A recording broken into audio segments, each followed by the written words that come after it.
লঙ্কানদের বিপক্ষে one day series চলাকালীন সময়ে টি-20 স্কোয়াড ঘোষণা করেছে বিসিবি। সবচেয়ে বড় চমক হয়ে এসেছে, কিছুদিন আগেও যিনি ছিলেন 3 ফরম্যাটের ক্যাপ্টেন তিনি এবার বাদ পড়েছেন টি-20 স্কোয়াড থেকে। বলছিলাম শান্তর কথা। এছাড়াও দলে ফিরে এসেছেন সাইফুদ্দিন আর নাইম শেখ।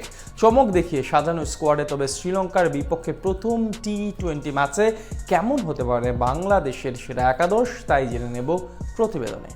3 ম্যাচের ওয়ানডে সিরিজ শেষ করার পর আগামী 10 তারিখ প্রথম টি-20 ম্যাচে মাঠে নামবে বাংলাদেশ ও শ্রীলঙ্কা।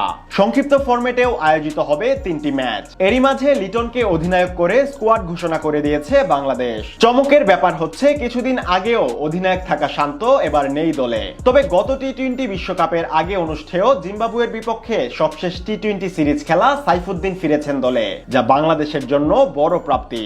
এবারের সিরিজে আছে বেশ কিছু চমক। শান্তর সাথে দলে আরো নেই নাহিদ রানা, হাসান মাহমুদের মতো খেলোয়াড়রাও। এদিকে ইনজুরি কাটিয়ে দলে ফিরেছেন তাসকিন আহমেদ। এছাড়া দলে ডাক পেয়েছেন নাসুম ও নাইম শেখ। আগামী 10 তারিখ বাংলাদেশ সময় সন্ধ্যা 7:30টায় পাল্লাকেল্লে স্টেডিয়ামে মুখোমুখি হবে দুদল। এখন পর্যন্ত 17 বারের দেখায় 6 জয়ের বিপরীতে 11টি ম্যাচ হেরেছে বাংলাদেশ। মুখোমুখি লড়াইয়ে পিছিয়ে থাকলেও আছে স্বস্তির জায়গা। লঙ্কানদের ঘরের মাঠে দুদলের দেখা হয়েছে 5 বার। এর মাঝে 2 জয় শ্রীলঙ্কার, 3 বার জিতেছে বাংলাদেশ। 3 ম্যাচ সিরিজে এবারেও ভালো কিছু করার লক্ষ্য টাইগারদের। তবে প্রথম টি-20 ম্যাচে কেমন একাদশ নিয়ে মাঠে নামতে পারেন লিটন দাস ও তার দল? ওপেনার হিসেবে নিজের ভিত্তি শক্ত করে নিয়েছেন তানজিদ হাসান তামিম। সাদা বলের ক্রিকেটে এখন তামিম ইকবালের মতোই ভরসা হয়ে উঠেছেন তিনি। এখন প্রশ্ন হচ্ছে, কে হবেন তার ওপেনিং পার্টনার? একদিকে আছেন দলে ডাক পাওয়া নাইম শেখ, অন্যদিকে আছেন অধিনায়ক লিটন ও পারভেজ ইমন। যদিও 3 নম্বরে ব্যাট করার সম্ভাবনাই বেশি লিটনের, সেক্ষেত্রে হয়তো বেঞ্চে থাকতে হবে নাইমকে।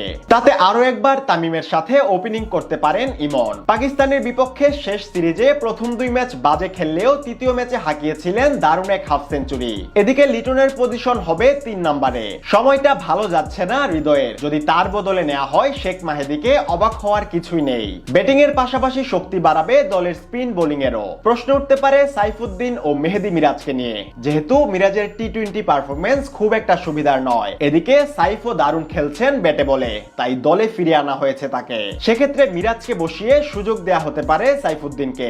ভালো ব্যাটিং করতে পারেন বলে সুযোগ পেতে পারেন উপরের দিকে। এদিকে 6 ও 7 নম্বর পজিশনে খেলবেন জাকের আলী অনিক ও শামীম হোসেন পাটোয়ারি। এই দুজন খেলোয়াড় আছেন বেশ দারুণ ছন্দে। স্কোয়াডে বোলিং লাইনে আছে কিছু পরিবর্তন, তাই একাদশেও পরিবর্তন আসবে স্বাভাবিকভাবেই। তাসকিনকে ফিরিয়ে আনা হয়েছে দলে, তিনি থাকছেন নিশ্চিতভাবেই যদি ইনজুরিতে না পড়েন। এছাড়া আরো থাকবেন রিশাদ হোসেন, মুস্তাফিজুর রহমান ও তানজিম সাকিব। সবকিছু ঠিকঠাক থাকলে এমন একাদশ নিয়েই টি-20 সিরিজ শুরু করতে পারে বাংলাদেশ।